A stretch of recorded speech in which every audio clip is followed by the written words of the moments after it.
Olá, querido ouvinte, seja bem-vindo a mais um episódio do Mochiori Podcast, esse espaço para diálogo, para uma construção coletiva de conhecimento, visando aí o bem-estar da comunidade brasileira no Japão. Eu sou Carlinhos Villaronga, falo com você aqui da província de Shizuoka. Aliás, está ficando quente, tô aqui trancado no meu quarto, que eu chamo de estúdio, carinhosamente chamado de estúdio, mas tá ficando quente aqui, já que eu tô com uma luz de LED bem na minha cara. Enfim, tornando o nosso podcast aqui mais inclusivo, eu sou um homem branco, um magricela, tenho quase 1,80 m, a barba, o cabelo e o bigode é curtinho, raspado com máquina, e eu uso óculos. E antes da gente seguir para a apresentação dos nossos convidados, eu quero lembrar aqui do nosso patrocinador, o Projeto Tsuru. Se você está precisando de apoio, de alguém para caminhar com você, psicólogos ou psicólogas que possam ajudar você a lidar aí com a sua depressão, com as suas crises de pânico, com a sua ansiedade ou com a sua bipolaridade, entre em contato com o Projeto Tsuru no Instagram, @projeto_ ou _Tsuru. A equipe de atendimento vai falar com você, vai te indicar um dos profissionais que tem ali na equipe e você vai escolher aquele que você se identifica mais e começa esse processo de autocuidado, ou mesmo se você quiser entrar aí num processo de autoconhecimento, né? Você tá bem, mas você quer aí se desenvolver como ser humano, @projeto_ Tsuru, para você se cuidar, se desenvolver e ficar bem aqui no Japão. Muito bem, recadinhos dados, a gente vai falar hoje sobre autismo, já que no dia 2 de abril foi o Dia Mundial de Conscientização do Autismo. A gente está aqui quase no limite, quase acabando o mês de abril, mas é muito importante a gente conversar sobre isso, então a gente reuniu aqui uma equipe que vai trazer vários olhares sobre esse tema e vai ser muito legal. Lá do Projeto Tsuru, a nossa especialista, a nossa psicóloga, Luíse Monteiro. Seja bem-vinda, Luíse. Muito obrigada pelo convite. Eu sou Luíse, sou psicóloga, mestre em análise de comportamento e, para ser mais inclusiva também, eu sou morena, do cabelo cacheado e estou usando óculos também. Eu sou bem baixinha, diferente de você, mas é isso daí. E estou aqui representando o Projeto Tsuru hoje. Muito bem, obrigado pela sua companhia aqui, pela sua presença aqui no Mochiori Podcast. Essa aqui já é de casa, vive passando aqui nos podcasts da Nabecast. O Meco-Mikan, cosplayer, gamer, esposa, designer, desenhista, costureira, streamer, tiktoker e todas essas coisas das internets. Seja bem-vinda de novo. Olá, Carlinhos, muito obrigada pelo convite. Eu sou o Meco-Mikan do Otaku no Kisaten. Eu sou tudo isso que ele falou e mais tudo que vocês podem definir de hobby que existe no mundo, eu tenho, provavelmente. Para descrição, eu sou japa, tenho cabelo comprido até a cintura preto, os óculos também, e tenho... Não tenho quase a altura do Carlinhos, né? Tenho 1,73 m de altura, levemente gordinha, e ninguém vai estar vendo esse vídeo, mas tem gatos passando constantemente atrás do meu vídeo aqui. Então vai ficar todo mundo distraído. Essa é uma informação muito importante lá para a Lane do Loft, né? Que se tem passando um gato, ela fica muito feliz por causa do Nick, né? A hora do Nick lá do Loft. Muito bem. O Meco, eu vou pedir para você apresentar a nossa convidada, já que ela é sua irmã de longa data. Então, por favor, apresente a nossa convidada de hoje. Peraí, já tá meio que apresentado, né? Minha irmã, praticamente, da família, conhece todo mundo. A gente acho que é a pessoa que eu mais converso na minha vida. A Miriam, do Gabe, The Dreamer, a mamãe do Gabe. Obrigada pelo convite. O meu nome é Miriam, eu moro na província de Tóquio. Eu sou a mãe do Gabe, ele tem 13 anos atualmente. E eu sou japonesa, do cabelo preto, curto, e eu uso óculos fundo de garrafa. Tô bem cega. Muito bem, todo mundo apresentado, agora a gente vai pro tema.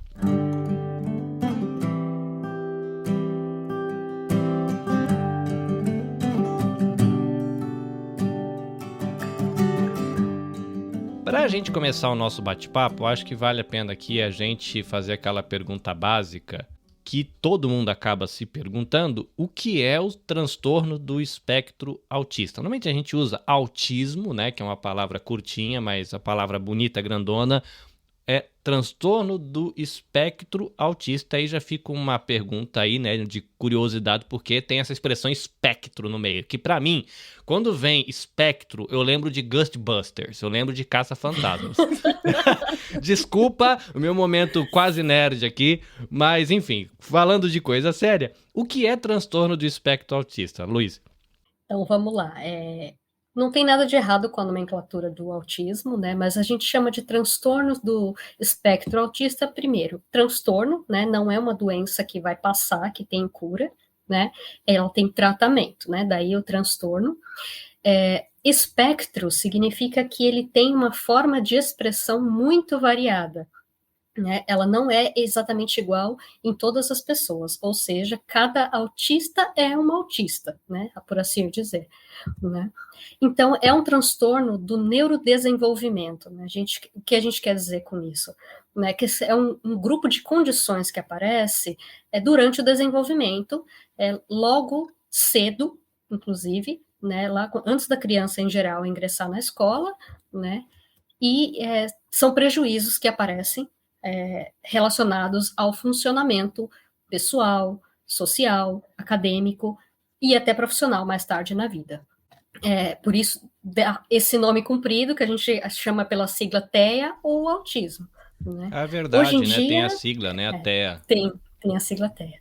E com a nova versão do DSM, né, que é o Manual de Doenças, Transtornos Mentais que a gente usa para diagnosticar, a nova nomenclatura ela trouxe algumas outras antigas que foram incluídas sobre transtorno do espectro autista, como síndrome de Asperger, né, que todo mundo até sabia antes que seria o autismo mais leve, ele foi incluído agora no transtorno do espectro autista. Então já, embora muita gente conhece, ele não aparece mais escrito dessa forma no manual. Só para caso saberem, né? Quando você falou do espectro, né, que é essa questão de que cada indivíduo, né, diagnosticado com autismo é um indivíduo e com as suas particularidades, eu lembrei de uma palestra que eu assisti de eu acho que ele é médico, eu não sei se ele era psiquiatra ou psicólogo, alguma coisa dentro desse universo do cuidado com crianças neurodivergentes, né, e ele usou a expressão espectro. E aí logo tinha uma pessoa traduzindo, porque eu não ia entender a palavra espectro em japonês. Mas aí depois ele usou a ideia de coloração, como se fosse aquela paleta de cores de tinta, né? Que você tem, sei lá, o verde muito escurão, aí ele vai aquele monte de corzinha até chegar num verde quase branco. Aí ele falou assim, olha, autismo é isso, né? Ele abriu um leque assim, né? Todo coloridinho.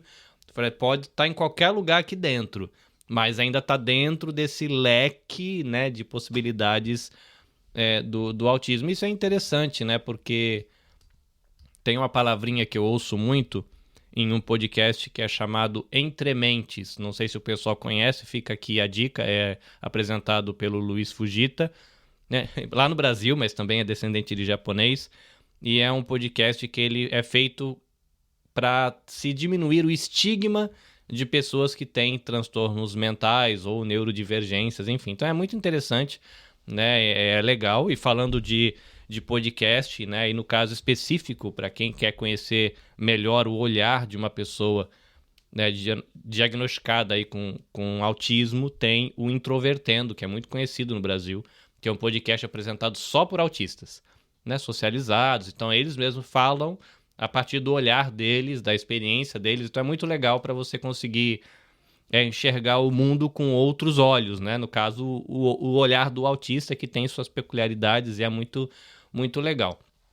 Eu chamei o Meco para o bate-papo porque recentemente a gente conversou com o Maurício de Souza, a esposa dele, a Alice, e a Meco compartilhou um pouquinho de como ela usa a arte dela para servir um jovenzinho autista.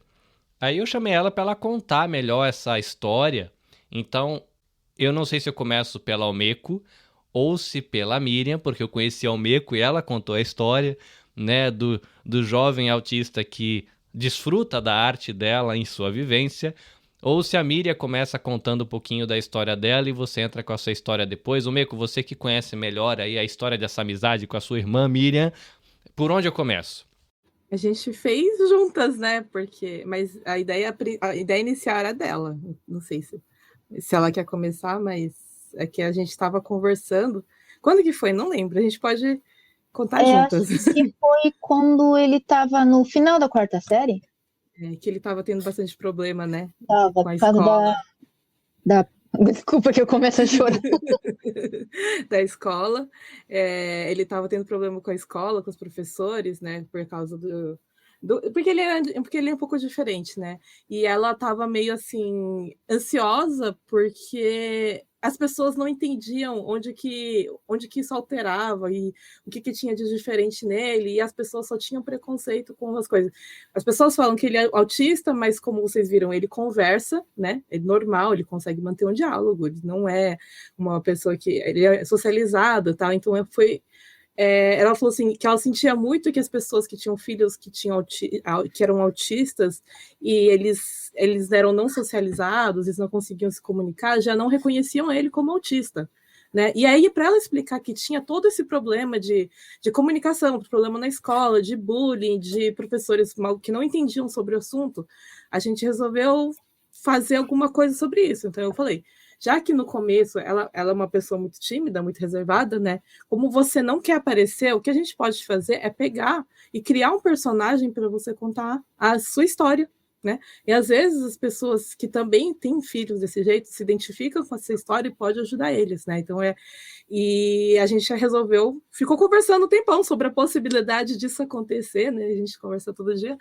E aí uma hora, ela também é artesã, né? Ela faz bonequinhos de crochê, né? E ela fez o Gabi, né? A girafinha, né? E foi o mascotinho que a gente decidiu que ia ser, porque ele tem as manchinhas, né? Então a gente mudou as manchinhas da girafa para, na verdade, no desenho aqui são pedaços de quebra-cabeça. Porque eu fiz o amigurumi primeiro e o Meko, ela criou o desenho em cima do amigurumi. A amigurumi seria a pelúcia, né? O Meko. Seria feito de... Uhum. Pelúcia feito de tricô, crochê. No Brasil também é chamado como amigurumi. Eu não sabia, não. Uhum. Acho que qualquer lugar do mundo agora usa essa palavra amigurumi. Não sei como foi adotado, mas um dia estava adotado e as pessoas já começaram a usar. A gente começou a conversar e aí a gente ficou um tempão, acho, né, discutindo sobre como é que a gente ia fazer, como é que ia ser. No começo a gente não queria expor ele também, né, porque eu tinha medo da reação das pessoas, né, porque eu já tinha entrado num grupo no Facebook de autistas e quando eu falei o diagnóstico do meu filho, teve gente que virou e falou, pelo menos ele fala, né, meio que excluía que ele é autista, mas mesmo dentro da comunidade autista, ele não era considerado autista, né? Daí eu tava com um pouco de medo no início de expor ele, pra vir gente apontando o dedo, falando, mas ele fala, ele estuda, ele não tem nada, né? Por isso a gente resolveu criar esse personagem, só que se for ver de um tempo pra frente, eu comecei a postar foto dele, né? Porque que nem falam, autismo não tem rosto, não tem um diagnóstico, não tem um perfil. E ele é um autista, só que ele é um autista autofuncional. Ele é um pouco diferente de um autista.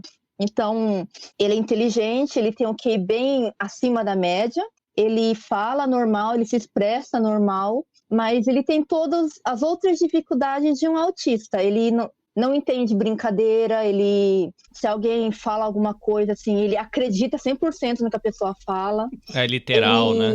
Ele também... Agora ele aprendeu, porque o meu marido ele é muito brincalhão, então ele vive cutucando, vive treinando, então ele meio que amoleceu essa parte dele. Então, hoje em dia, ele consegue dividir um pouco, mas antigamente não era. Se falasse assim, se você comer uma maçã, você vai virar uma pedra. Ele realmente vai achar que vai virar uma pedra e não vai querer comer a maçã. Então, ele era muito desse jeito. E também... ele tinha, na hora das brincadeiras, ele não brincava de uma maneira normal. Ele queria criar as próprias regras dentro de uma brincadeira, tipo pega-pega. Não é simplesmente correr e pegar. Ele queria colocar as regras dele e ninguém entendia. Tipo, vamos brincar normal, mas ele não quer brincar normal. Que ele, assim, tem uma imaginação, assim, bem ampla, ele bem imaginativo, né? Daí, ele chora fácil também, porque ele foi diagnosticado sendo um autista que ele é ultra sensível. Então, até agora, com 13 anos, ele chora e não tem vergonha nenhuma de chorar na frente dos outros, né? Só que todo mundo estranhava ele, assim, né? Então, é meio difícil, porque acho que hoje em dia tem o Marcos Mion, assim, que ele fala do filho dele, autista, e então bastante gente já ouviu falar sobre autismo, tudo, né? Então, depois que eu criei o perfil do Gabe, recebi bastante mensagem de outras mães que falavam assim, nossa, meu filho parece muito com ele. Será que o meu filho não é autista? Nossa, eu me identifico com ele, né? As suas postagens me ajudaram, eu consegui perceber. Eu não tenho mais vergonha, não tenho mais medo de falar sobre o meu filho, né? Então, num certo ponto, no começo era medo de expor ele, mas com o tempo eu fui vendo que quanto mais eu falava, eu poderia estar ajudando as pessoas, né? Era apenas com as ilustrações da Umeko, né? Eu pedia para ela e ela desenhava um fato e eu escrevia a história embaixo. Só que com o tempo eu comecei a expor o rosto dele, né? Daí virou o perfil que é agora, que só tem mais a cara dele, assim, jogada, assim, pro mundo, para todo mundo conhecer ele. Você falou um monte de coisa interessante. Eu sei que a Luísa deve estar com as lampadinhas de psicóloga tudo piscando e eu vou passar a palavra para ela, porque eu fui tentando fazer a anotação mental e fui perdendo. Mas algumas coisas que eu me recordo aqui é de que eu ouvi um episódio esse mês de um podcast chamado Tribo TDAH. O pessoal que me acompanha, eu sempre comento de que eu tenho vários indicadores de que eu tenho, né, esse transtorno ou essa neurodivergência que é o TDAH. Não tenho um diagnóstico fechado, então não posso dizer que eu tenho, porque eu queria um profissional que falasse português, então teria que ir para o Brasil. Ainda não tive a oportunidade, mas vários indicadores apontam para esse caminho. Então eu acompanho o podcast porque se fala desse universo de pessoas que se identificam ou porque tem um diagnóstico ou porque acham que tem, para você se entender ou entender alguém que está perto de você. E, completando o raciocínio, esse mês, por conta do 2 de abril, eles fizeram um episódio onde receberam só autistas para conversar, mas autistas que têm diagnóstico de autismo e TDAH. Então, você imagina a salada que é a vida desse povo conversando. E eram 3 moças, e as 3 moças são socializadas. E elas relataram justamente isso, como elas sofrem preconceito por ser autista funcional. Porque fala, imagina, porque uma delas tem TDAH com superdotação e autismo, que seria o caso do seu filho que tem, né? O autismo com superdotação. E ela fala, cara, eu tenho um monte de problema, que o pessoal não me entende, eles não entendem os meus limites, né? Porque como é uma pessoa inteligente como você, que tem rede social, que trabalha, como assim você tem... Imagina, essa coisa da sua cabeça, você não tem autismo. Aí ela tem que tentar convencer os outros de como ela é. E é um detalhe, assim, é difícil. Então, eu deixo aqui o nosso podcast acolhedor para a sua experiência, porque pelo que eu aprendi esse mês ouvindo lá o Tribo TDAH, não é uma experiência só sua e do seu filho, mas mais pessoas vivem com isso. Luiz, você tem muito mais sensibilidade para tudo que ela falou. Eu acho que é importante pontuar que tem muita coisa legal que ela trouxe aí e que eu acho que vale a pena o seu olhar, o seu comentário. Eu não vou nem me intrometer aqui, manda ver.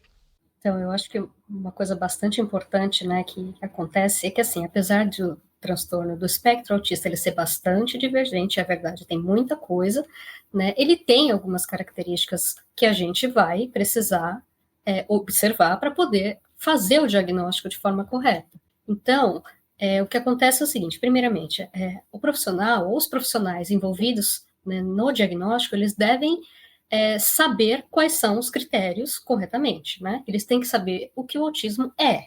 E também tem que saber o que o autismo não é.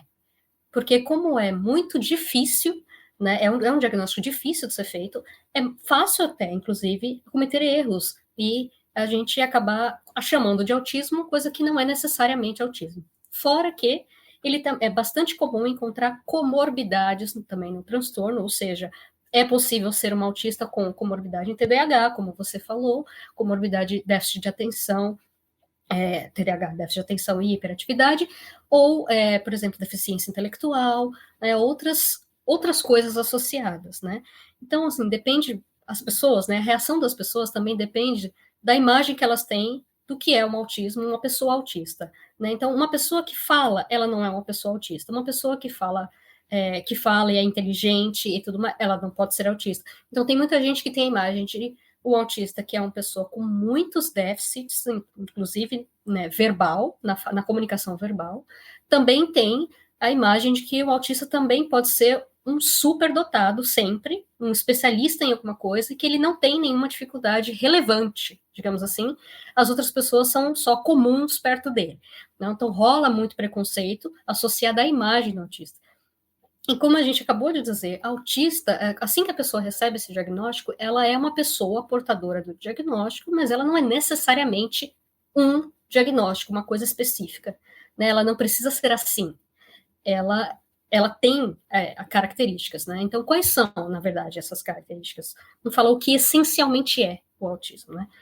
Ele, na verdade, ele inclui, dentro do DSM, né, que é o que o médico vai utilizar para fazer o diagnóstico, ele inclui alguns critérios. Na verdade, são A, B, C, D e E, né? O critério A, ele diz mais propriamente da comunicação social, né?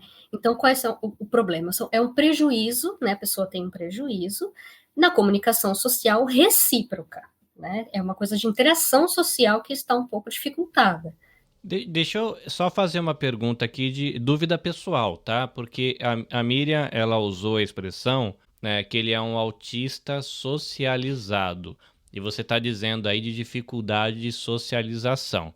Que nem antes da gravação, né? O pessoal não pôde acompanhar isso aqui no episódio, mas a gente conversou com ele, perguntou da escola, ele se despediu da gente, falou boa noite e foi descansar. Uhum.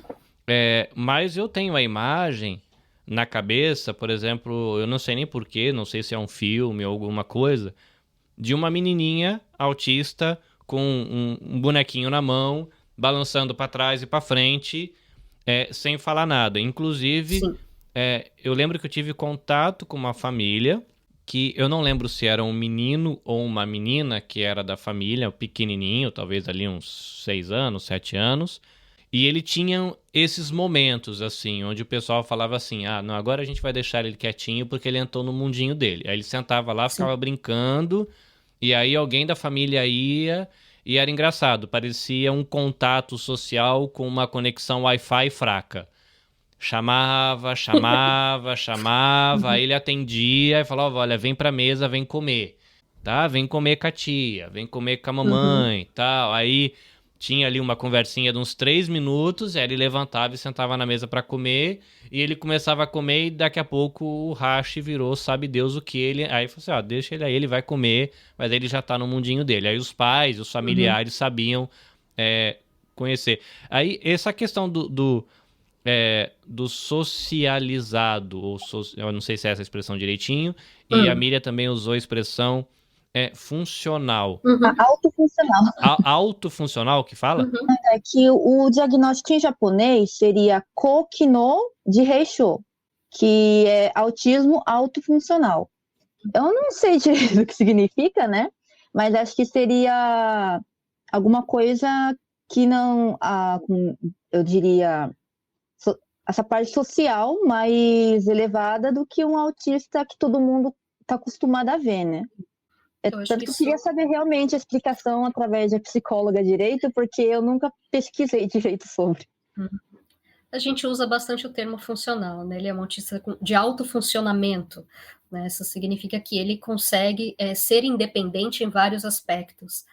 Normalmente, quando a gente fala em graus de suporte, existe, né, os graus de suporte também descritos, significa o quanto ele precisa de ajuda, né, de auxílio profissional para poder tarefas diárias, para poder engatar bem na vida social, profissional e outros aspectos dos aspectos diários. Você acabou de me ajudar com outra coisa, porque eu tinha ouvido essa expressão grau de suporte, eu falei, cara, que grau de suporte, o que é isso? Que assim, acho que no diálogo a pessoa passou por isso e foi embora, né? E eu fiquei com isso na cabeça, sobrou grau de suporte, mas obrigado, né? Já são... Isso, autista nível 1, autista nível 2, isso daí são o quanto ele precisaria de ajuda profissional, de suporte na sua vida diária. É disso que a gente está falando. Informação importante, ouvinte, guarda aí. Então, tentando juntar todas as informações de vocês, assim, de uma forma coerente, é o seguinte, né? Então, essa parte da comunicação, no prejuízo da comunicação. Por ser um espectro, isso também vai se apresentar de formas muito variadas. Então, por exemplo, existe o autista que desenvolve a fala muito tarde na vida, né? Então, inclusive, é uma coisa para a gente se preocupar, é um fator de risco, algo para se observar, é a criança que tem atraso na fala. Mas existe sim o diagnóstico de atraso de deficiência na linguagem, que não necessariamente é o autismo. Então, assim, observamos, né? Então, vamos lá juntar mais coisas para formar esse diagnóstico. Então, tá, dificuldade na comunicação social recíproca, na interação social. Isso pode ser verbal ou não verbal. Então, o autista, ele pode ter dificuldade, ele pode ser muito bem verbal, pode falar bem, pode não falar, e quando ele fala, como que é essa comunicação? Assim como a Miriam falou, ele pode ter dificuldade para entender nuances da comunicação social, né? Então, aquela ironia, metáforas, brincadeiras, quando você diz uma coisa, mas na verdade quis dizer outra, e coisas extremamente complexas, como, por exemplo, aquela pessoa disse X, mas a intenção dela era Y. Isso é bastante complexo, né? E eles, assim, têm um pouco de dificuldade de entender isso. Eles são mais literais, como costuma se dizer.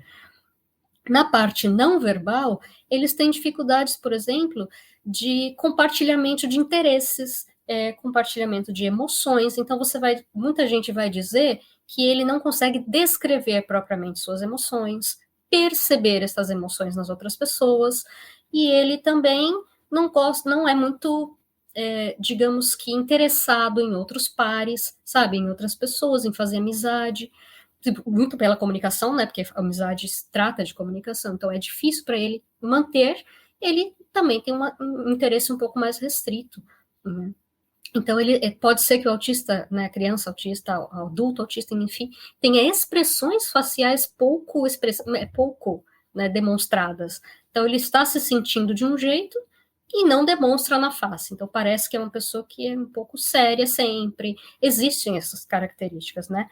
Então, assim, não necessariamente esse critério A, né? Primeiro que ele precisa, a pessoa precisa atender os três opções, né? Até esse critério A, ele tem 3 características. Essas 3 partes precisam ser atendidas completamente para poder entrar, né, como um critério que vale para o diagnóstico, tá?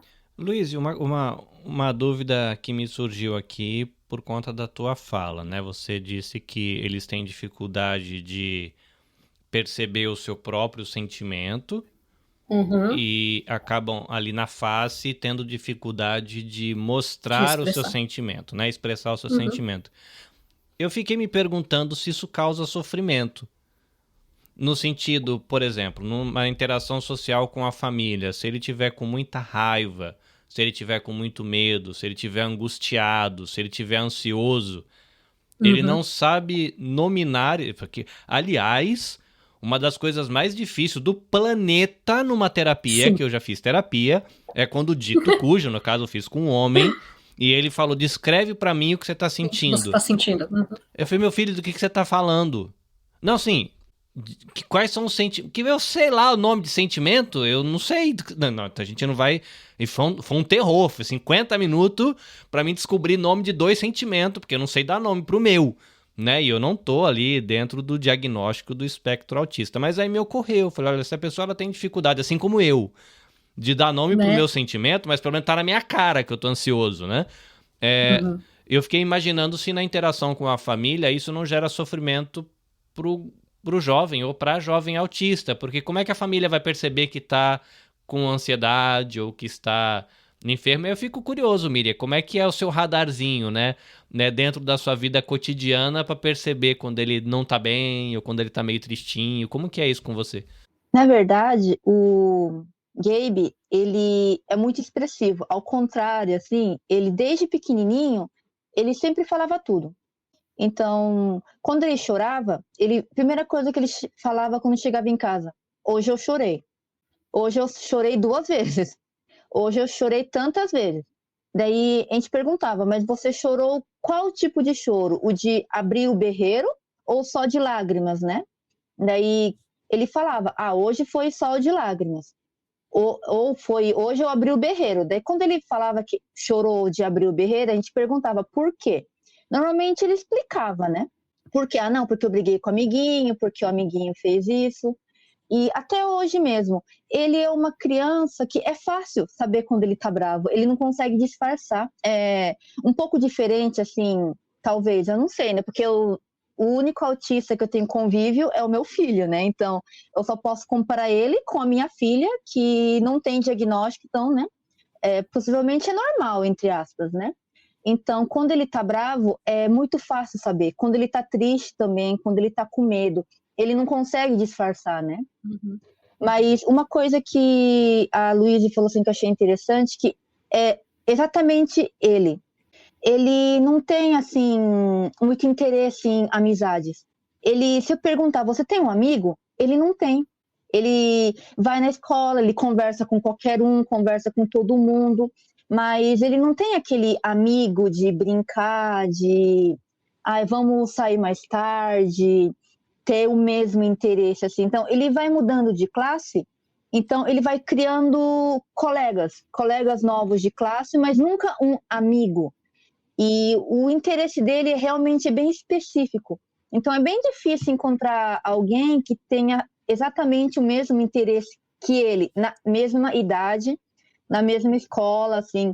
Então, eu achei bem interessante ela descrevendo, nossa, mas o Gabe é exatamente, mais ou menos, assim, o que ela tá falando. Menos na parte do inexpressivo, porque ele é muito expressivo, ele não consegue disfarçar o que ele tá sentindo, né? Então, acho que só essa é um pouco a diferença dele, né? É o que facilita um pouco, no caso, para essa família, né? Que eu imagino que para as muito outras fácil. famílias, né? Que o Sim, jovenzinho ou a jovenzinha não se expressa. Assim, né? Porque a gente faz aqui o Diálogos Motiori para a galera ficar bem, né? A gente quer a pessoa Sim. se desenvolvendo profissionalmente, eu quero as pessoas se desenvolvendo culturalmente, desenvolvendo como ser humano. E o Projeto Tsuru tá aqui no Japão pra galera ficar bem, né? Então a gente fala muito de Isso. sofrimento, de ajudar a pessoa a ressignificar o passado e aquela coisa toda. Aí me veio esse insight, né? Falei, olha, se a gente não lida bem com o sentimento, como será pra eles, né? Perceber quando um autista está com depressão, por exemplo. Caramba, Sim, sim. né? Não sei se existe, nem sei se existe Ah. depressão, mas enfim. Existe. Inclusive, as pessoas com espectro autista têm tendência maior a ter ansiedade e depressão do que as pessoas sem transtorno. Não, interessante, é uma coisa aí que eu não sabia. Inclusive no episódio lá que eu ouvi no Tribo TDAH, se não me engano, uma das participantes, ela tinha transtorno de ansiedade generalizado. Aquela que trava mesmo a pessoa, né, e acaba, né? Isso. Então, é Complicado, interessante no sentido de conhecimento e saber, olha, não é interessante porque é legal, né? Mas enfim, pode seguir, Luiz, perdão. Não, imagina, isso que você falou, assim, já é bem descrito mesmo, né? Se nós já temos dificuldade com nossos sentimentos, apesar de sermos completamente verbais e não estarmos incluídos no transtorno, ou seja, né? Já temos essa dificuldade, imagine então pessoas que ainda têm a contribuição do transtorno ali, né? Então, os exemplos, né? Que legal que pegou um exemplo que a Miriam conhece, né? Então, eu estou dando vários, assim, porque acho que várias pessoas vão incluir, mas os exemplos, eles não se esgotam, tá? São muitíssimos, né? Então, assim, existe, né, pessoas que elas têm dificuldade em observar o próprio sentimento e em demonstrá-los. Já no caso da Miriam, ela fez um papel importantíssimo, né? Que é buscar ali a intenção da expressão. Então, o chorar, o autista vai chorar, né? As crianças choram normalmente, mas quando a gente vai crescendo, esses sentimentos vão se tornando mais complexos, eles vão se associando entre si e gerando sentimentos mais difíceis. Por exemplo, culpa. Culpa é um sentimento que um bebezinho, uma criança muito pequena, não sabe do que se trata. Né? Ansiedade, que tem uma relação com a previsibilidade no futuro, né, é um sentimento extremamente complexo, então é muito difícil auto-observar-se e descrever, a partir de então, quais são as coisas. Não é só dizer estou com uma dor no peito, às vezes isso é uma coisa que tem um motivo muito complexo por trás, né? Então, conforme vai crescendo, vai sendo cada vez mais difícil, né, você descrever os seus sentimentos. E aí, quando eu falo assim, né, quando eu dou o exemplo da falta de expressão, é porque, assim, eu acho que outras pessoas talvez vão se identificar. Já ouviram falar de crianças com transtorno do espectro autista que parecem que não sentem nada, dor, não sente fome, não fica bem, tá sempre assim, né? Então elas não têm essa expressão clara. Você precisa sentir muita dor, precisa estar muito bravo. Fora isso, ela parece que é indiferente. Então tem pessoas que acabam atendendo este critério, que faz parte do critério A em comunicação e reciprocidade social. Tem que atender todas as características desse critério para poder fazer o chequezinho lá no diagnóstico, tá? Entra aí, então, o critério B, que aí muita gente já conhece, que é marca meio que registrada das pessoas que encaram o autismo de forma mais categórica, digamos, mais figurinha, sabe assim? Aquela imagem mais clássica do autista, que é o comportamento repetitivo e os padrões restritos, né? Que aí a gente está falando do autista que se balança para se autorregular, né? Que são os padrões de comportamento. Do autista que gosta de rodar a rodinha do carro em vez de brincar com ele, né? Não faz o uso correto do objeto, ele faz um uso diferente. Apegos a coisas incomuns, então ele gosta de segurar um copo, que não é um brinquedo, que não serve para muita coisa, mas ele segura aquilo, né, e não quer soltar, fica sempre com aquilo.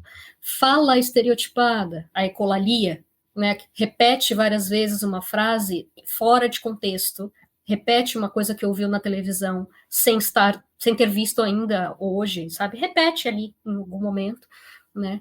E até na comunicação ele não consegue perceber as nuances de é uma pergunta que eu quero resposta ou eu quero que você repita, né? Então, por exemplo, estou ensinando a criança a falar, eu pego aqui copo, a criança, copo, legal. Aí chega uma hora que você pergunta, quer o copo? Ela, quer o copo? Ela repete, né? Porque ela está acostumada a isso ser a resposta ideal, a repetição. E ela ainda não fez essa transferência. Então, para vocês verem que ainda é difícil, né, para eles. Quando você estava falando, como é que é a expressão da fala repetitiva? Ecolalia. Ecolalia. Eco de ficar... legal. De ecoar, repetir. Eu lembrei de uma entrevista que eu fiz com a mãe da Amanda. Tem uma artista plástica aqui no Japão, que ela é uma jovenzinha, deve ter uns 14 anos, é uma brasileira, vive aqui no Japão. E ela tem superdotação em arte. Ela é uma autista que ela tem um nível de socialização muito baixo. Ela não te olha nos olhos. Assim, se ela olha 2 segundinhos e abaixa a cabeça, ela faz contato visual com a mãe. Mas ela não faz contato visual com mais ninguém, ela não dialoga. A mãe aprendeu a se linguajar. Mas na entrevista a mãe cita de que, de alguma maneira, a Amandinha tem senso de humor. Porque ela começa, por exemplo, né? Você falou da ecolalia, eu não vou lembrar a expressão que ela usou. Lembrei, na entrevista ela usa a expressão não dá. Aí a menina ficou, não dá, não dá, não dá, não dá. Aí ela falou, Carlinhos, ela ficou assim, eu acho que, sei lá, 1, 2 horas. Não dá, não dá, não dá. Até a hora que eu não aguento mais, eu bato a mão na mesa e falo, não dá mesmo, chega. Aí ela sai dando risada e para. Então, de alguma maneira, ela fala... Ela tem um senso de humor, que ela tem esse prazer, ela me leva a esse estado de eu não aguento. Aí ela dá uma gargalhada, sai e vai fazer a arte dela. Que ela faz colagem, ela faz... E é interessante, né? Quem não conhece, procura no Facebook, eu acho que no Instagram também tem, chama Amanda's Universe. E já tiveram artistas plásticos que foram ver o quadro que ela faz intuitivamente, que o pintor falou, olha, eu demorei, sei lá, quase 30 anos para desenvolver a técnica para isso que ela faz do nada. Ela faz umas técnicas de derramar a pintura na tela, faz a pintura craquelar. É impressionante, assim, você vai... É extremamente emocionante ir numa exposição de arte dessa menininha. Ela deve ter, acho que 14 anos agora. Mas eu lembrei dessa questão da ecolalia, de como na dinâmica da casa a mãe fala, assim, às vezes você tem que tentar ignorar, porque ela vai repetir aquela palavra por 40, 50 minutos, 1 hora, 2 e vai embora. Até a hora que ela fica ali rodando perto de mim, eu estresso, ela dá uma gargalhada e vai continuar fazendo as colagens e as pinturas dela. Eu acho engraçado, né? Porque, assim, eu imagino que é difícil, né? Tem alguns momentos que deve ser difícil para os pais. Eu entrevistei uma vez o João. Ele é casado com a Itaici, ele é um professor de física, a esposa é artista plástica, e eles têm um filho mais velho, que é o Daniel, e ele nasceu com pré-maturidade extrema. Então ele tem cegueira, surdez, tem deficiência motora, tem deficiência cognitiva, tem um monte de coisas. E eu perguntei pra ele, eu falei, cara, como que é essa questão? Né? Porque ainda tem o agravante de ele ser uma pessoa religiosa, que tem cargo na comunidade religiosa que ele faz parte. Falei, cara, e como é que se associa esse negócio, né? Você tem um filho com deficiência severa em vários aspectos, você tem a sua visão religiosa da vida, e aí? Ele falou, cara, só de você criar esse espaço onde eu, como pai, posso vir falar sobre isso, você não sabe como isso é importante. Porque é difícil, cara. Eu falei, aí no caso dele, né, ele tem uma criança que tem esse nível de suporte, eu não sei se o nível de suporte alto é quem precisa de mais ajuda, ou se o nível de suporte baixo, mas assim, o que mais dói na gente é a consciência de que a gente vai partir primeiro, e quem que vai cuidar do meu filho? Porque ele não consegue viver sozinho. Aí ele falou, essa é a dor de um pai com uma criança com deficiência, né, aqui fugindo um pouquinho do autismo. Mas aí, por isso que eu achei muito importante quando a Almeco comentou do Gabe, da historinha da girafa, e falei, cara, a gente tem que trazer a Miriam para humanizar, porque talvez tenha uma mamãe, um papai que tá sofrendo porque não tem com quem conversar sobre isso, né? No caso do Gabe, né, um garoto bonitão que estuda, eu não sei qual é a área de interesse dele, eu sei que tem algumas crianças autistas que são pirados em borboleta, dinossauro, sei lá, engenharia de carrinho de rolemã, não sei, eles têm, né, o hiperfoco deles e ficam muito bons nisso. Mas às vezes os pais estão vivendo ali aquela dinâmica, às vezes de ter um filho que você não consegue se comunicar, né? Um filho que, né, ecolalia. O dia que você está estressado, imagina você ter uma criança por 3 horas falando a mesma palavra. E o pai, como a Miriam falou, poxa, eu fui num grupo de Facebook onde se esperava acolhimento e eu percebi que eu fui um pouco rejeitada por causa das características do autismo do meu filho. E eu imagino que não seja uma experiência só dela. Tem muito pai e mãe que precisa de um espaço de acolhimento para poder falar, cara, tem dia que eu fico de saco cheio, que eu não sei o que fazer, que se eu pudesse pedir algum botãozinho para parar o mundo, para sair correndo, eu parava. E aí eu lembro, né, eu tô trazendo isso aqui porque o João, eu fiquei amigo dele, é um cara que eu amo do coração, assim, o irmãozão.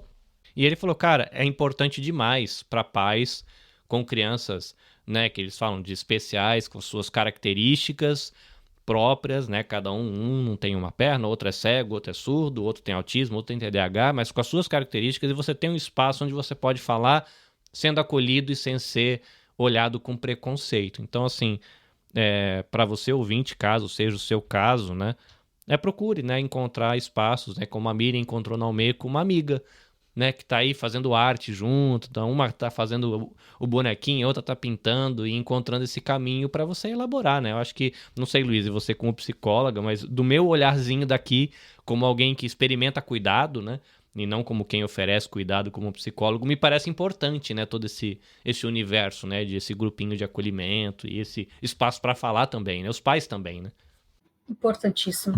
Importantíssimo, não, acho que não tem como negar, né, que é importante, afinal de contas, a arte se tratava disso, né, que é você dar vazão a alguma coisa, você demonstrar alguma coisa de você para o mundo, né, então se você é uma pessoa que não se encaixa, né, na categoria típica, tem alguma forma diferente de ver o mundo, acho que a arte, claro, com certeza deveria, né, também servir para esse tipo de pessoa, né. Então, para todo mundo, a gente fala como se ser típico fosse algo tranquilo, né? Não é, a gente tem vários problemas sendo típico, inclusive, e sendo atípico, então, é mais difícil ainda, né? Aí, quando você encontra julgamentos, normalmente, quando a gente fala atípico, significa ou déficit ou exagero, né? Ou hiper, né, de alguma coisa, então significa que coisas difíceis são ainda mais difíceis, aí você encontra barreiras de pessoas, né, que estão dispostas a falar, não, o seu atípico não é o atípico que eu estava querendo, que eu estava entendendo, então, desculpe, mas é que isso não existe. Então, assim, na verdade é que as pessoas, elas realmente não estão muito abertas a entender que as outras pessoas estão passando, existe muita comparação, com a si mesmo ou com o que conhece, né? Então é difícil mesmo, difícil para as pessoas típicas e mais ainda para as que são atípicas e aquelas que se relacionam com pessoas atípicas, né? Porque no fim das contas, a Miriam até pode dizer, e eu acho que as mães atípicas, elas poderiam dizer que mães de crianças atípicas, a criança em si talvez não perceba que ela é diferente dos outros, né? Alguns níveis um pouco mais leves, digamos assim, né? De TEA, a criança, ela tenta se comunicar, ela tenta brincar com outras pessoas, interagir, só que ela faz de um jeito tal que os demais não entendem, né? E aí a criança, sem saber por quê e sem saber como mudar, ela acaba sofrendo com isso, né? E quem que sofre muito mais? A mãe, o pai, o cuidador, que está olhando lá e vai falar, e o que eu vou fazer? Vou chamar todas as crianças e explicar, meu filho é diferente? É complicado, né? Então é uma coisa que é um contexto que tem mais pessoas envolvidas, não só o atípico. É preciso ter muito mais pessoas, então típicos, né, por favor, típicos, saibam, né, o que é ser atípico quando você está envolvido no mundo dessa pessoa, né, para você não cometer o risco, né, não cometer os erros que todo mundo faz, que é voltar as costas a essas pessoas, né, são pessoas, continuam sendo, tá? Elas não são fechadas no mundo delas especiais e que elas são muito mais felizes lá, não, estamos todos em sociedade, nós somos obrigados a interagir, né, então, é complicado para todo mundo. Existe um nível de sofrimento, sim, que acaba sendo embutido nessas pessoas, infelizmente. Deixa eu fazer um comentário, que, assim, a gente começou, como eu falei, com esse projeto, porque a Miriam estava tendo dificuldade, porque não foi só as crianças, né, que estavam dando dificuldade para... Agora melhorou, ele está gostando da escola, mas no primário ele estava tendo muita dificuldade, porque alguns professores não estavam reconhecendo isso, né, como um problema, né? Os professores não sabiam lidar com isso, então o que eles falavam para a Miriam, né, acho que a Miriam pode falar melhor sobre isso, mas é que ele tinha que se esforçar para ser igual às outras crianças. O que estava acontecendo com ele, né, os bullying que ele sofria, era porque ele não se esforçava para ser igual aos outros. Então, esse que era o problema dele. E aí, isso que frustrava ela muito. Você não tá vendo a cara da psicóloga nesse momento. Você que está aí acompanhando no podcast, a psicóloga pôs a mão na testa com uma cara de ai meu Deus, que intolerável. Era o professor que era responsável por ele, que as professoras, eu não lembro se era professora ou professora, que falava que a culpa era dele porque ele não se esforçava para ser igual às outras crianças. A Miriam tinha uma crise de ansiedade na hora de ir para a escola, porque ela não queria falar com a professora. Porque só de pensar em falar com a professora já ficava ansiosa, porque a professora não entendia esse lado, sabe? E acho que isso foi uma das coisas que fez a gente começar também, porque eu não imagino quantos professores não são preparados para esse tipo de situação. Ainda mais aqui no Japão, que você tem que ser igual a todo mundo, né? Que é o padrão japonês, é você ser igual a todo mundo, né? E isso fazia muito mal, tanto para ela quanto para o filho. O filho ficava numa crise horrível de ansiedade, que a gente nem sabia como, né, conversar sobre isso. Miriam, diz aí, você está ouvindo toda essa conversa aqui, né? Você... faz sentido as nossas reflexões? Você acha que como mãe de um garotinho autista, faz sentido isso que a gente está conversando aqui? Você acha que tem coisas que a gente está indo pro lado errado? Qual que é o seu olhar sobre tudo isso que a gente está conversando aqui no episódio? Não, para mim, eu sou mais ouvinte do que falante, né? Então, mas ouvindo a explicação, para mim meio que abre mais assim a mente, tipo tudo que vocês estão falando, meio que mas o Gabe é meio assim realmente, né? Então, para mim está sendo bem esclarecedor, porque eu deveria realmente ter procurado antes uma psicóloga que falasse em português, porque eu frequento um lugar que é japonesa e eu converso com ela em termos japoneses, o que eu entendo agora. Só que eu, sendo brasileira, seria bem mais fácil conversar com alguém que fala a minha língua, né? Então, escutando a Luísa, né, doutora, desculpe, falando agora, para mim faz muito sentido a descrição sobre ele, né? Então, sobre o que o Meiko falou, quando eu morava numa outra cidade anteriormente, e quando eu descobri o diagnóstico, ele estava no Youchien, na pré-escola. Ele tinha 6 anos, antes de completar 6 anos, e eu sempre percebia que ele era diferente das outras crianças. Tipo, a gente não quer comparar, só que ele realmente agia diferente. Eu cheguei para a professora e perguntei, será que ele não tem TDAH? Daí, se ele não tivesse, eu imagino que a professora falaria, não, ele não tem nada, é normal. Ela virou para mim e falou, não, vou conversar com a superior. Daí ficou e teve a reunião final, porque ele já ia quase para o último ano, e me chamaram na escola porque o Gabe, ele tinha jogado um bloquinho de madeira na cabeça de um coleguinha. Ficou bravo, tudo, e me chamaram, me contaram isso. E toda vez que eu encontrava a professora, assim, eu perguntava, e aí, como é que ele tá? Que é a mãe, eu quero saber, né? Ele sempre falava, não, tá tudo bem, ele é normal, tudo bem. Só que nesse dia, na reunião, começou, não, mas na verdade ele faz isso, isso, aquilo. Isso, isso, aquilo. Eu fiquei, por que não me falaram antes, né? Tiveram que esperar o Gabe machucar outra criança sem querer, que não foi proposital, para me falarem que ele não era normal. Aí eles me deram... Shokai, como é que fala? Eles te apresentaram para um... me indicaram o hospital, e no momento que a psicóloga olhou para ele, leu a carta, conversou comigo, ela na hora falou, não, ele é autista. Tipo, isso ele tinha 6 aninhos? 6 anos, completo. Tinha acabado de completar 6 anos e na semana seguinte a gente foi conversar com a psicóloga. Só que ele era assim, claramente, ele tinha todo o trajeto de uma criança autista, para a psicóloga, né? Para quem entende, ele era claramente um autista. Aí ele começou a frequentar o ST, eu não sei como é que fala, é treinamento comportamental, eu não sei como fala no Brasil, mas ele começou a frequentar, para a professora perguntava e explicava em tal situação, o que você faz? E daí ele foi pro Shogako.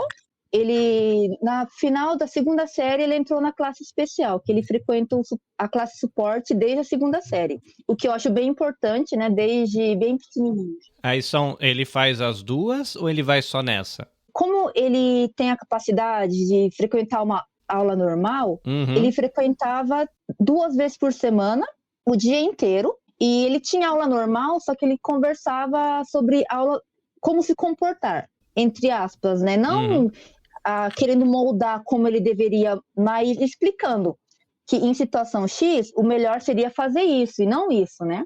Meio que treinando ele. Quando a gente trocou de escola, a escola que ele se formou aqui, né? A classe especial era um pouco diferente. Era 1 vez a semana e 2 horas somente. E o que aconteceu foi que na 4ª série, ele já frequentava desde a 2ª série. Quando a gente mudou, ele entrou na 2ª série aqui. A 3ª série foi normal, não teve problema nenhum. Na 4ª série, tinha um menino que, eu não sei, me falaram que na 4ª série é uma idade que acontece muito bullying, né? Que as crianças estão começando... Eu não sei explicar, mas a própria escola disse que é uma idade assim que os pais devem ficar muito de olho. E tinha um menino específico que ficava provocando muito ele, né? E eu ia na escola, falava, não, aconteceu isso, né? E a professora sempre falava, não, mas aconteceu isso porque ele chora. Aconteceu isso porque ele não sabe se comportar. E eu falava, não, mas fizeram um X, perseguiram ele. Ela virava e falava, não, mas na classe não tem uma criança que faz isso. São todas crianças boas. O seu filho é que chora, por isso que ele recebe esse tipo de tratamento, né? Desculpa, eu comecei a chorar de novo. Por motivo, né, que tá chorando. Ela chorava porque, né, as crianças também... E aí a professora não dava o apoio que ela queria, né? Ela fingia que falava que era culpa do Gabe. Aí. E ela ficava frustrada, assim. E isso foi levando até, acho que, né? É uma coisa, inclusive, né? Eu tenho um filho de 20, vai fazer 21 esse ano, e eu tenho um filho de 8, que fez 8 agora. Uma coisa que alguns pais podem ficar muito revoltados com o que eu vou falar aqui, mas nós pais, a gente tem que tirar da cabeça essa ideia de que nossos filhos são inocentes. Crianças são más também. Existem crianças de 7, 8, 9, 10 anos. É difícil um pai aceitar. Eu sei que é revoltante para algumas pessoas ouvirem. Existem crianças de 7, 8, 9 anos que têm atitudes completamente desumanas. precisam aprender sobre a vida, precisam ser ensinadas que aquilo não é legal, mas os pais têm que começar a acreditar que os nossos filhos são capazes de absurdos também, inclusive com crianças com deficiência, crianças atípicas, né? Porque esse ambiente onde fala nada, imagina, todo mundo aqui é super bonzinho. Eu conheço histórias de crianças que na pré-adolescência eram praticamente terroristas dentro da escola e os pais achavam que era um anjo e estavam quase matando gente afogada na privada. Não sei, eu estou exagerando a história aqui. Mas assim, é interessante esse relato e nós, pais de crianças típicas ou atípicas, a gente tem que ter esse sensorzinho ligado. Eu acredito que o meu filho é gente boa, mas eu tenho que ter meu radarzinho ligado porque pode ser que ele passe da linha, né? Eu como adulto... Eu sou a pessoa para conduzir esse pequeno num estilo de vida que ele possa ter uma vida normal na sociedade. Então, a gente pode imaginar de que existem trocentos milhares de fatores, mas de que uma criança pode passar da linha, né? E a gente tem que, eu acho que ao mesmo tempo acreditar que o nosso filho é tudo de bom, acreditar que o nosso filho pode sair da linha, né? E às vezes nem sempre os pais, né? Ou mesmo a escola, ou aquele grupo social tá disposto a acreditar, ainda mais quando é bullying, né? Fulano fez bullying comigo, imagina... Aqui, a gente conhece esse povo aqui desde sempre, nunca vai fazer bullying. Aí a pessoa ela tá lá apanhando, sofrendo mutilação, né, sofrimento psicológico, né, isso é muito sério, né, é interessante, né, é importante a Miriam trazer esse relato, eu acho, pra gente ter esse olhar sensível, né, eu acho que é muito importante. Perdão, Miriam, pode seguir. Acho que me acalmei um pouco, mas esse menino, o que você falou foi bem interessante, realmente tem criança, que é meio difícil falar criança é má, mas realmente existe criança. Eu não sei definir se esse menino, ele é uma criança má, mas desde a 4ª série até a 6ª série, ele tinha uma maneira de... Ele nunca chegou a levantar a mão pro Gabe. Ele fazia o bullying verbal. Ele, quando não tinha nenhum adulto perto, era só os amiguinhos dele, ele chegava perto do Gabe e falava alguma coisa que sabia que irritava ele. E quando o Gabe chorava, achava ruim e falava pro professor, o menino simplesmente falava, ah, não, mas ele tá mentindo, eu não falei. Daí chamava os amiguinhos. Alguém escutou? Ninguém escutou, porque ele falou só pro Gabe ouvir. E tanto que chegou uma época na 6ª série, o outro professor virou e falou assim pro Gabe, né? Ai, esquece esse menino, pensa que ele é um coitado, porque a ponto de ele não ter mais nada o que fazer. O que ele quer fazer é fazer você chorar, fazer você sofrer. Não liga pra ele, né? Pensa que ele é um coitadinho que precisa amadurecer, precisa aprender a ser gente, entre aspas, né? Aprender como tratar uma outra pessoa. Não que o Gabe ele seja superior, mas pensa assim que o menino precisa aprender. Mas na época, pro Gabe era difícil ele entender isso, né? Porque ele começava a pensar que ele tinha culpa. Se eu tô recebendo isso, eu devo ser o motivo, eu devo estar fazendo alguma coisa, né? Então, ele tinha crise de ansiedade, ele não queria ir para a escola, ele chegou a ter dor de estômago, ele faltava todo mês, 2, 3 vezes por mês, porque ele não queria ir para a escola de medo. Eu ia com ele até o portão, conversava com o professor, eu entregava ele para o professor, aí ele ia. E depois que ele se formou, esse menino e o Gabe foram para escolas diferentes, graças a Deus, né? E mesmo assim, no primeiro mês, o menino encontrava o Gabe na rua e ficava falando, nossa, mas... não falava pro Gabe, mas falava com os amiguinhos. Nossa, chegou o chato. Nossa, mas que uniforme feio, né? Mas que menino ridículo. Tipo, não falava diretamente pro meu filho. Só que quando ele passava, o menino falava. Daí chegou uma hora que o Gabe não aguentou e falou pro professor da classe suporte no Tchugakô. Ele ligou para mim e falou, não, tá acontecendo isso, isso, aquilo. Eu liguei para outra escola, eu avisei, conversei com o diretor e o diretor vai conversar com esse menino. Mas, em todo caso, como foi algo que aconteceu fora da escola, não tinha nenhum adulto vendo. Seria melhor o seu filho trocar o caminho de volta para a escola, para não cruzar com o menino de jeito nenhum, né? E foi isso que aconteceu. Ele trocou o caminho e não encontrou mais. Mas eu fiquei pensando, né? Não tá mais na mesma escola. Não tem o porquê de continuar provocando, né? Tipo, não gosta do meu filho? Não precisa gostar dele. Ninguém é obrigado a amar ninguém, né? Mas se você não gosta, simplesmente não conversa, não chega perto. Só que o menino, ele tinha o prazer de falar mal, de provocar, de ver chorar, né? por isso que o Carlinhos disse é bem real. É estranho, mas realmente tem criança que é ruim, né? É malvada. E é legal a sensibilidade que você trouxe, né? Você falou assim, mas eu não sei se dá pra falar que a criança é má. Eu acho que não é nem esse o ponto. É nós acreditarmos que seres humanos, sejam pequenininhos ou grandões, são capazes de maldade. Existem crianças de 2 anos que gostam de matar inseto.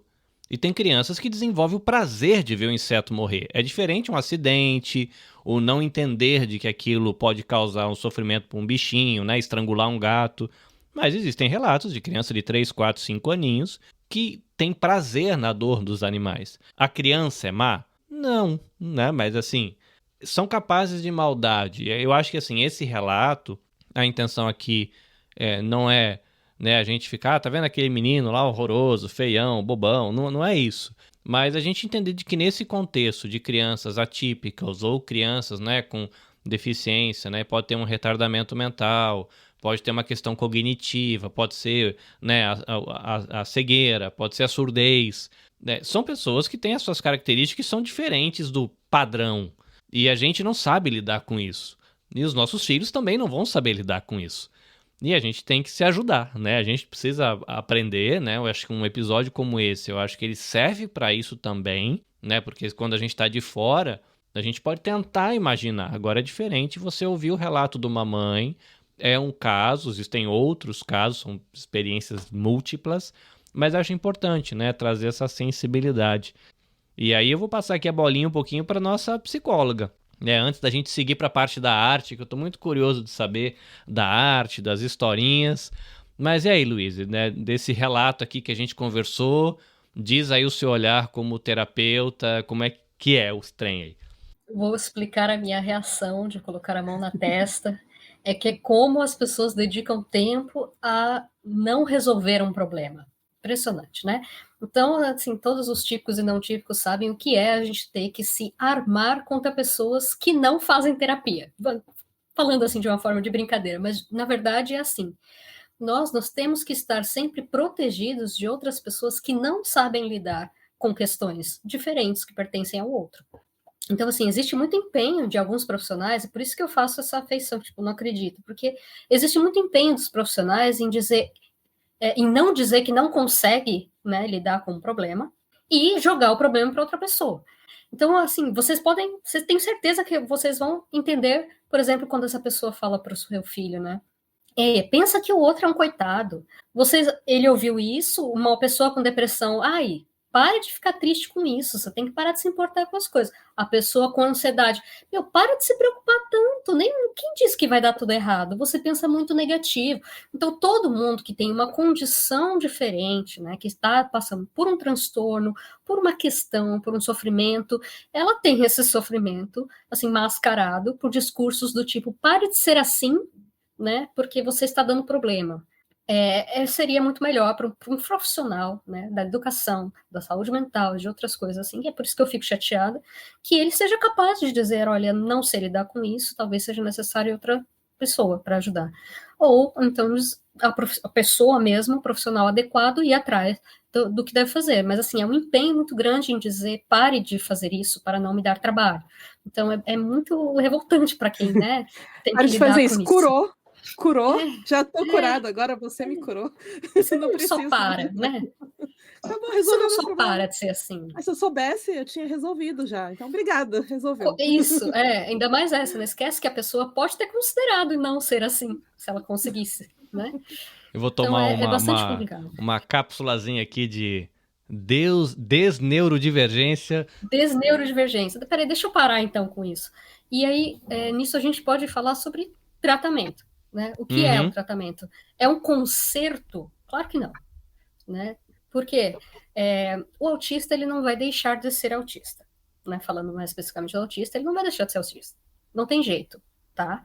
O que a gente faz com o tratamento, então? É diferente de uma depressão e uma ansiedade, né? Porque isso a gente desenvolve, que você usou a expressão, né? Desenvolve nos primeiros anos de vida, mas é um desenvolve num contexto diferente da depressão, ansiedade, crise de pânico. Isso tem cura. Isso. Isso. Então, a crise de pânico, ela pode simplesmente não mais se manifestar, né? A gente legal. pode aí identificar algumas coisas, né? A gente pode preparar a pessoa para lidar de forma diferente com o mundo, mas um transtorno do neurodivergência significa que o cérebro, ele funciona dessa forma, né? Então, alguma porcentagem aí do autismo é biológica, a pessoa nasce assim, embora não saibamos diretamente quais são os pontos dos genes, né, exatamente que geram isso, é uma condição de que se nasce com, se morre com, tá? Então não precisa, ninguém vai considerar que uma terapia conserta uma criança.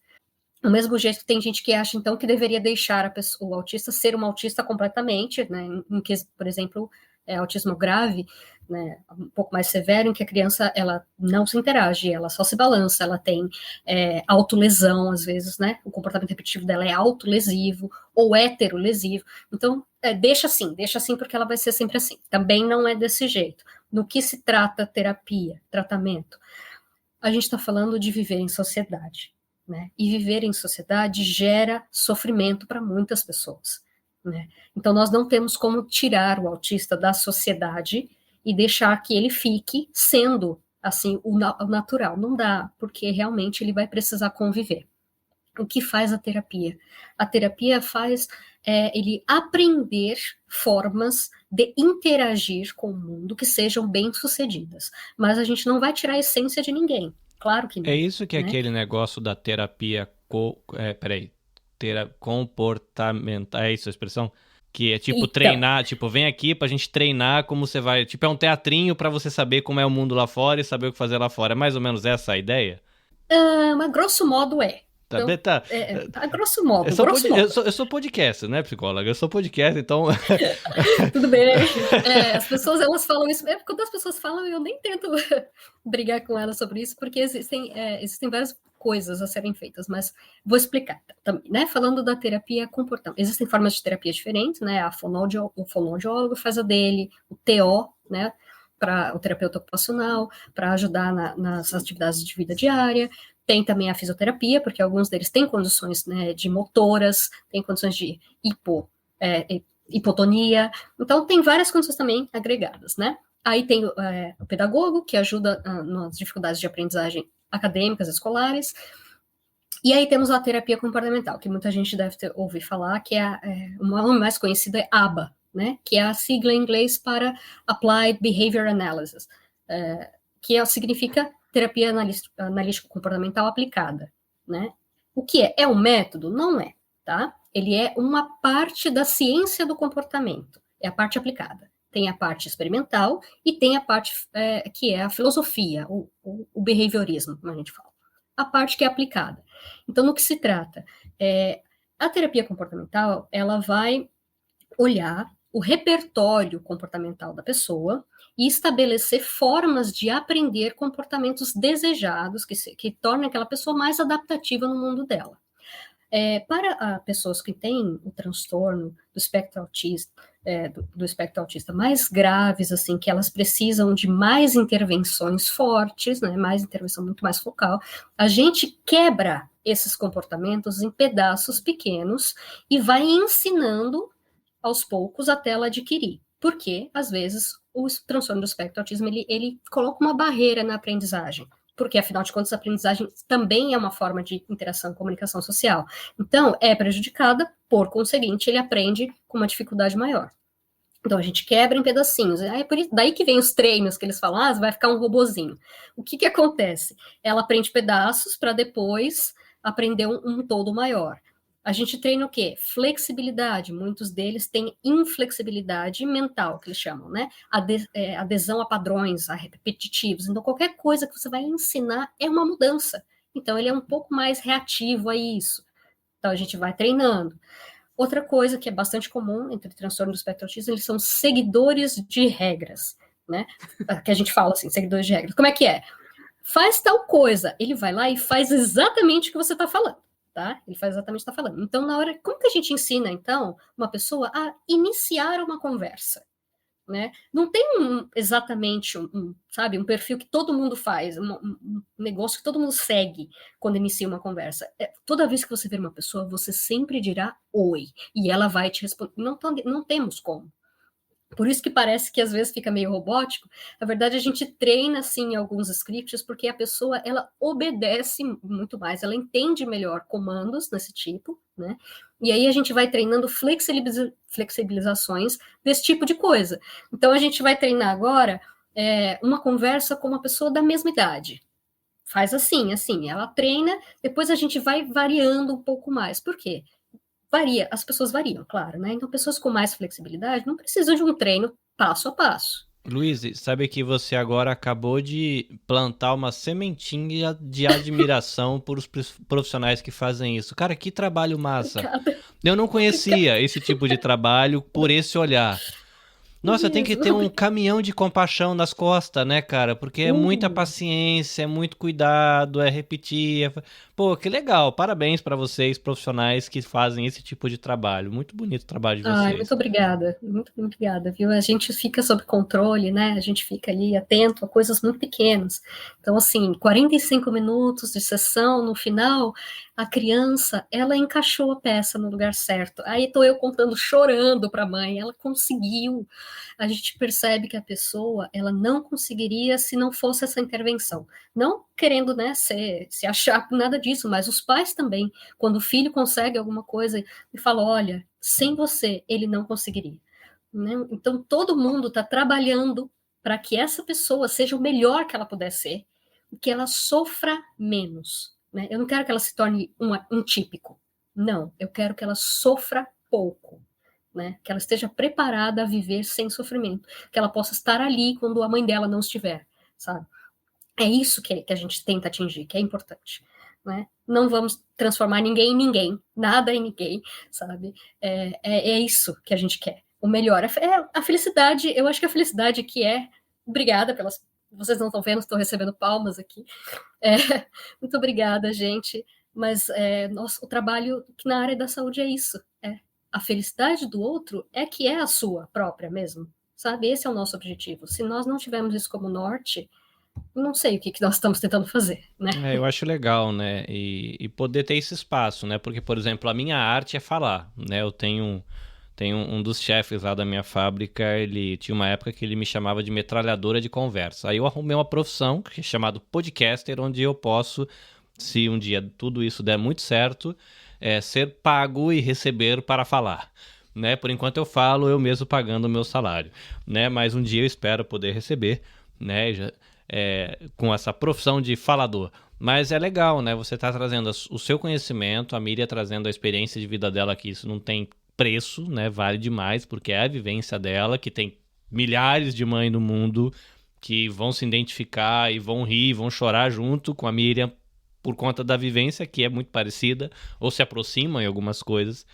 E eu fico feliz, né? Como comunicador, ainda que independente, ainda que um projeto de pequeno alcance, trazer esse espaço de diálogo, né? Eu aprendi um monte, né? E a Luísa poder trazer esse olhar profissional. A Miriam tem esse espaço onde eu espero que a gente tenha sido acolhedor nesse bate-papo. Eu tenho a alegria de saber que a Almeco está participando desse rolê todo como artista. Então, assim, são 4 universos completamente diferentes e aqui a gente nesse espaço, que eu espero que seja um espaço de acolhimento, não só para a Miriam e para o Gabe, mas para todas as famílias autistas e um espaço de, né, expandir um pouco a cabecinha da gente para a questão do acolhimento ao outro, né? Que eu acho que me parece que a mensagem principal desse episódio aqui ficou a questão do acolhimento. Luiz, eu sei que eu te atropelei aqui algumas vezes, é que eu tô super empolgado e como um bom menininho com possível TDAH, a gente se empolga e a gente não aguenta e quer falar quando a gente tá empolgado com o assunto. Eu sei que isso é ruim, que a gente fala demais.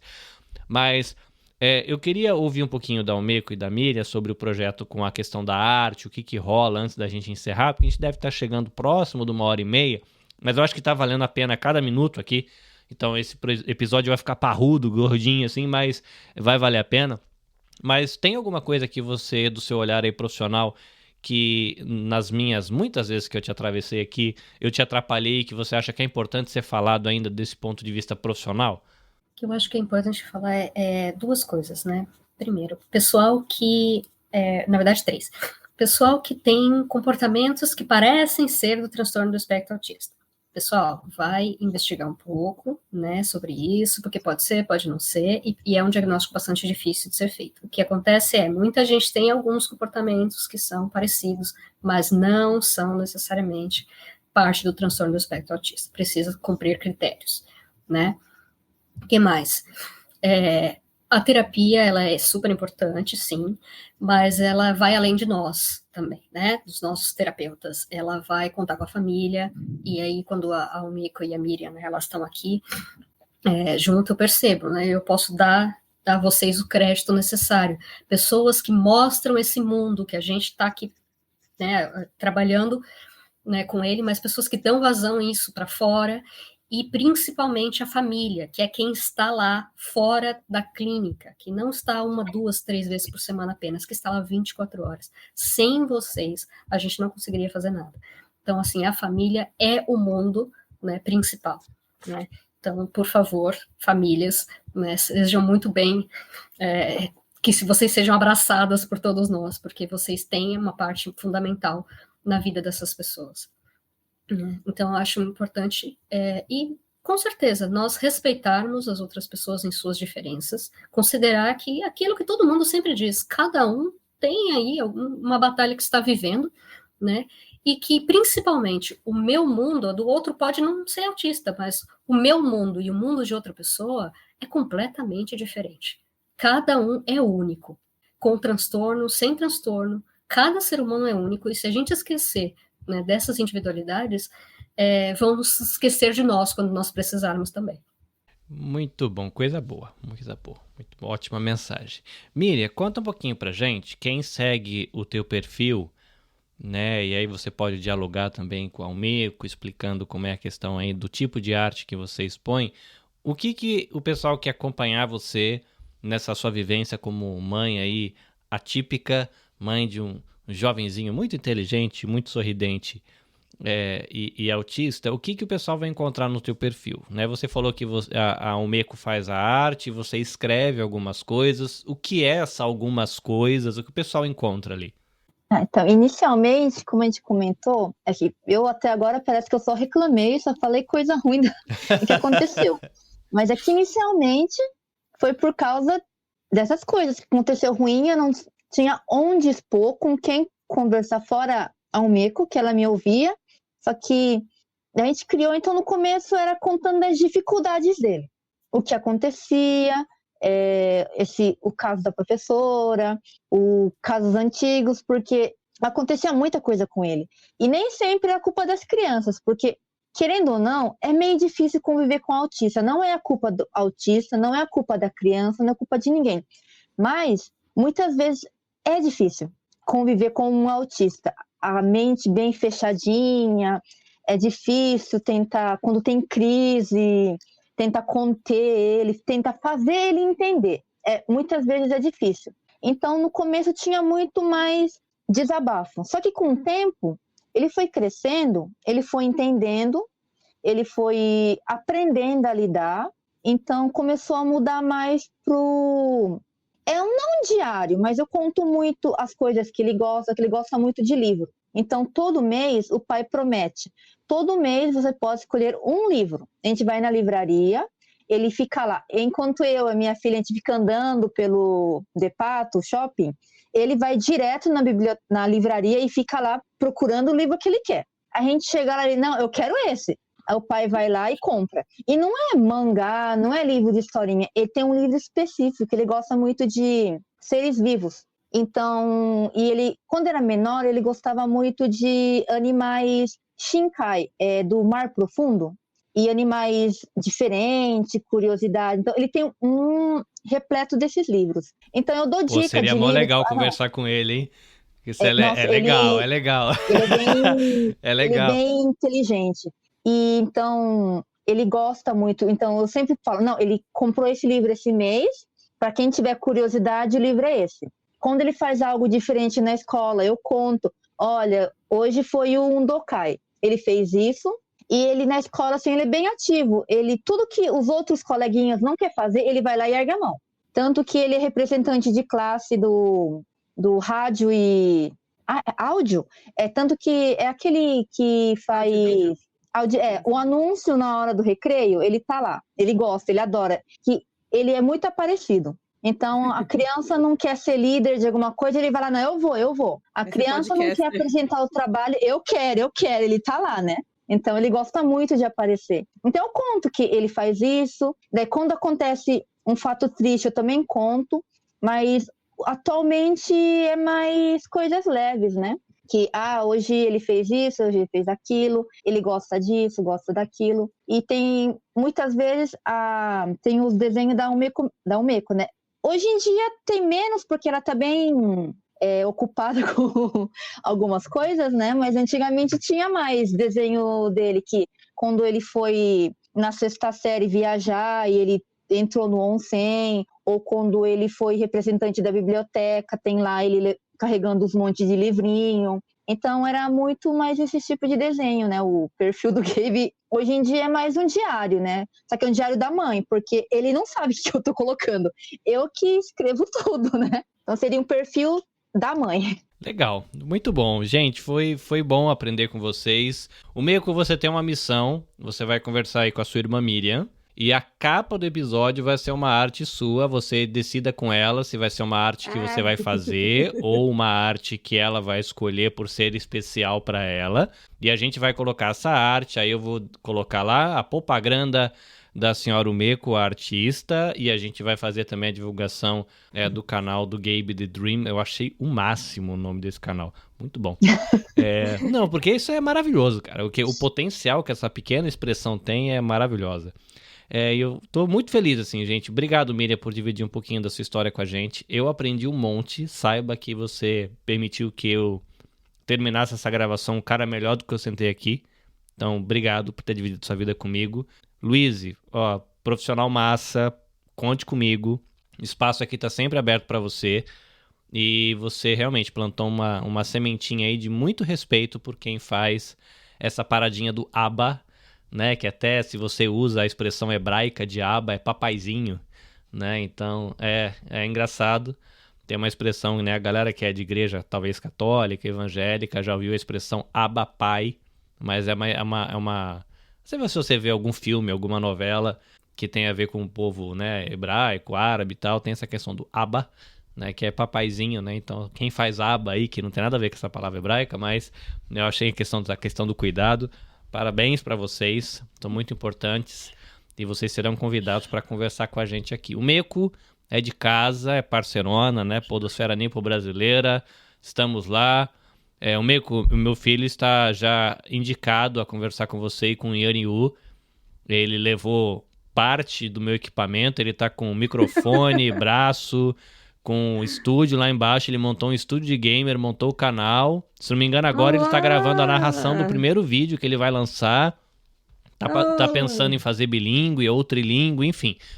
Aí eu orientei ele a conversar com vocês. Mas enfim, então a gente vai começar a rodadinha aqui de jabazinho. Eu vou pedir para o Umeko deixar os contatos dela. Eu vou pedir para a Miriam deixar os contatos dela. Luiz, ela vai deixar o tchau dela e a gente vai falar do projeto Tsuru.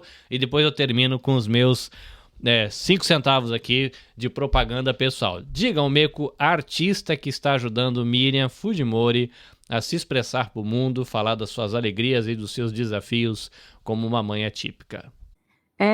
Bom, quem está escutando o Carlinhos sabe que eu tô aqui sempre, então já deve ter cansado de escutar.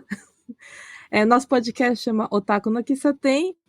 Nós falamos sobre a cultura pop japonesa, especialmente em anime e games japonês. Nós somos em 4. Também, né, quem quer me acompanhar desenhando, me acompanha no Twitch, no canal da Twitch, que eu desenho em live, @umeko_mk. Otaku no Kisaten, @otaku no Kisaten. Até esqueci disso.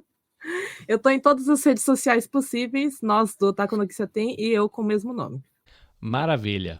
Miriam, por gentileza, deixa aí pro pessoal o perfil do Gabe the Dreamer, pro pessoal seguir, acompanhar, e quem sabe de repente tem aí um papai, uma mamãe, um tio, uma vovó, não sei, que quer acompanhar e se entender um pouco e de repente fazer aí uma amizade com você ou acompanhar e conhecer um pouco mais desse universo.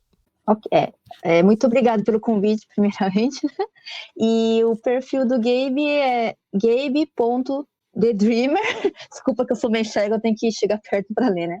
É o perfil que conta a história do menininho de 13 anos, vai fazer 14 em setembro, e conta o dia a dia dele. E também, para vender um pouquinho o jabá, eu faço amigurumi, eu vendo na internet, e o perfil é Pure Petit Cat. E tem amigurumi quem se interessar também. Muito obrigada. Muito massa. Luiz, obrigado mais uma vez. É a segunda vez que a gente conversa, né? A gente conversou num outro ambiente.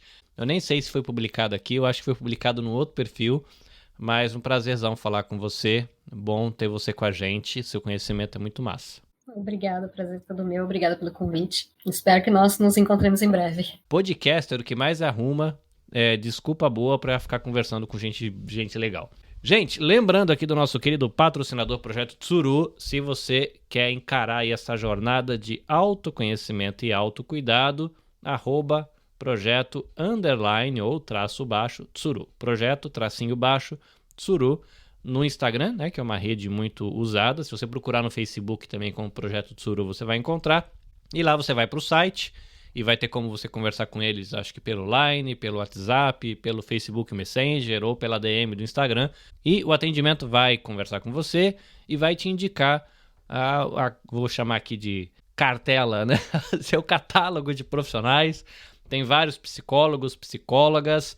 Uma coisa interessante de você saber é que tem profissionais habilitados para falar em português, em japonês, em inglês, eventualmente em francês, em espanhol. Conversa lá com o atendimento, né? Vê qual é a sua necessidade, porque a gente tem aqui no Japão, a Luísa, eu acho que ela lida com isso também. Às vezes você tem uma criança que vai procurar atendimento, mas é uma filipina casado com um brasileiro e a criança fala meio japonês, um tico de inglês com um pedaço de português. Né? Às vezes você tem um brasileiro casado com uma francesa, aí a criança fala japonês com metade francês, com metade... Então é legal o Projeto Tsuru que tem esses profissionais que são bilíngues, trilíngues, e aí consegue conversar com a criança ou com a família dentro desse universo dos pedaços de idioma que a gente tem. @projeto_ Tsuru. Pois bem, para terminar, se você quiser acompanhar o que eu tenho feito aqui na Nabecast, fica o meu incentivo para você acompanhar o que eu tenho feito aqui na Nabecast, no Instagram, onde eu sou muito ativo, @nabecast.jp. No Facebook, você também encontra como NabecastJP, no YouTube também NabecastJP, e no Twitter, que aí é mais bobagem, meu contato com os podcasters, conversa de game, foto do cafezinho que eu tô tomando no almoço ou no intervalo da fábrica. Twitter, @NabecastJP. No Instagram você encontra o Diálogo Mochiori, você também encontra na Apple, você encontra na Deezer, você encontra na Amazon Music, enfim. Siga, acompanhe, dê o seu feedback pra gente, que é muito bom. Esperamos você no próximo episódio. Fiquem bem, até a próxima. Sayonara!